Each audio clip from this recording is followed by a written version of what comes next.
On this episode of Lapeef, Let's Talk. Do you believe that a stay-at-home mom, and when she and her husband gets a divorce, should she be paid alimony? Nope. Okay. So what about the husband? What about the husband? Because like Kelly Clarkson, her husband, he's getting alimony. Should he not get alimony? Well, I don't know their situation. Honestly, I'm talking mostly about women, just because I see a really big problem here, and I think we need to correct it somehow. As for men, I kind of applauded him getting alimony just because of the system, just because of how the system is set up. Now, if it were more fair and balanced, I don't know if I would feel the same about him getting alimony. But since we live in this system of women first and women everything, I laughed at Kelly Clarkson that she had to pay money to him. And I think she did. She kind of deserves it. So, Courtney, to your point, okay, when I divorced, my family went from my ex was able to go from, we had a 3-bedroom at the time. She was able to go to a 5-bedroom.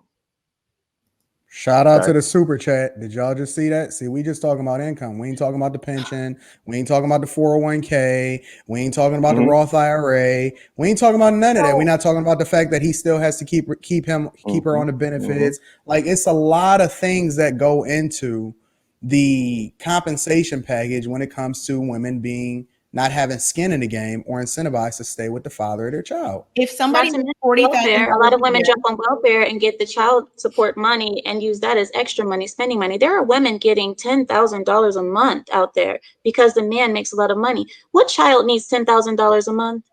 Well, guess who has to pay that welfare back when the mother jumps on welfare and she got, say, court order for child support?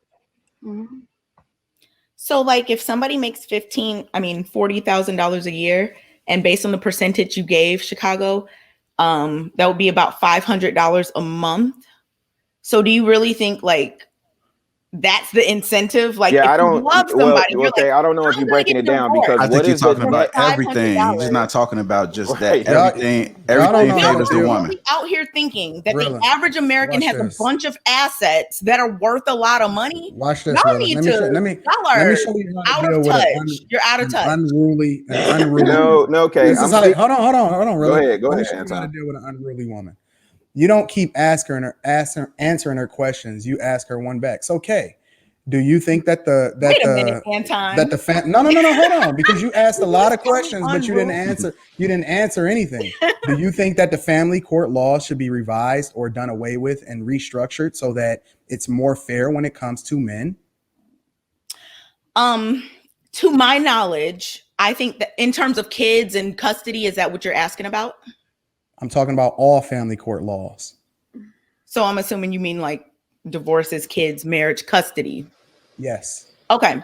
So to my knowledge, and anyone can correct me if they have more information, I don't know. But to my knowledge, most of the time, men do not go to court to seek full custody of their children. Hold on. Do you see what just happened though? And this is how you deal with unruly people, is that when you start to ask them questions, you uncover the agenda or the mindset behind why they're asking to believe in you. Why they ask the questions that they, and then you started why talking they ask the questions that they ask. This is the point that I'm making. So if you let her keep going down this rabbit hole, what she's trying to do is box you in. Right? No, she's trying to box you in. She's trying what you're trying to do is she's trying to bust the Douglas. To like stop. The reality is that all you got to do is ask the right question, and it'll uncover every single thing just in that one answer. The foundation behind why she's saying and asking the questions that she's asking. She didn't even answer the question. Here's the key. She never even answered the question. I asked her specifically, do you think that the family court laws need to be torn down or revised? And she said, to my knowledge, men don't even see. What are you talking about? Because that needs to be addressed. Like, you didn't answer the question, okay? That's all they were saying. You can answer the question. Listen, I'm a C student, but I ain't slow. I see. I mean, and that's okay. But I'm an A student. But wait, Kay. What metrics are you using that men don't seek custody of their children? When Courtney don't let her get off. Wait, Lorella, okay, you letting her I off. got you, but I'm just curious. To answer the question, and then she can say whatever the piss she want to say after that. Answer the question. Should the courts be revised? I mean, it depends on what are the current situations. If there's not a lot of men out here seeking full custody. Now, if I had a larger sample size and men are out here looking for custody 90% of the time, but it's still going in favor of the woman, then yes, it should be revised. But I don't think that's the case. And if you can prove it, then let me know. Oh, I don't have to prove it. It's a whole movement out here. You know, for example, and you're not oblivious to the idea Chicago, that why are in you this whole no. Don't start to look, I got you in the corner right where I want you. You're not oblivious to the idea that this whole feminist movement, which you say you're not, which I have a different assessment of that.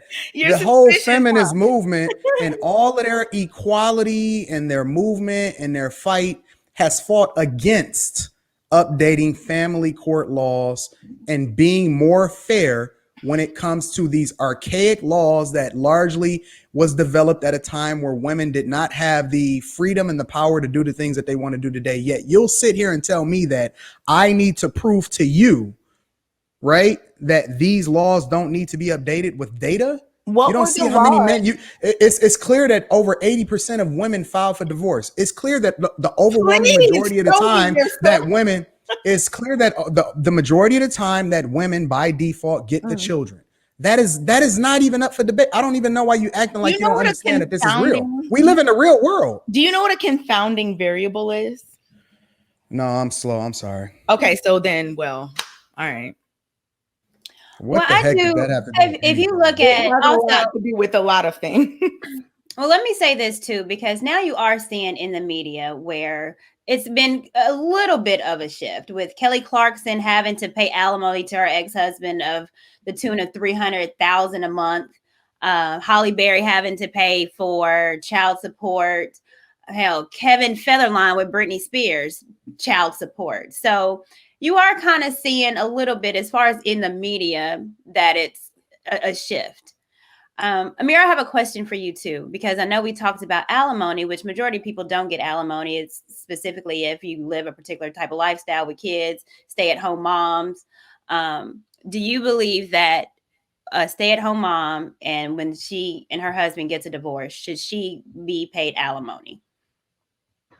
Nope. Okay. So what about the husband? What about the husband? Because like Kelly Clarkson, her husband, he's getting alimony. Should he not get alimony? Well, I don't know their situation. Honestly, I'm talking mostly about women just because I see a really big problem here and I think we need to correct it somehow.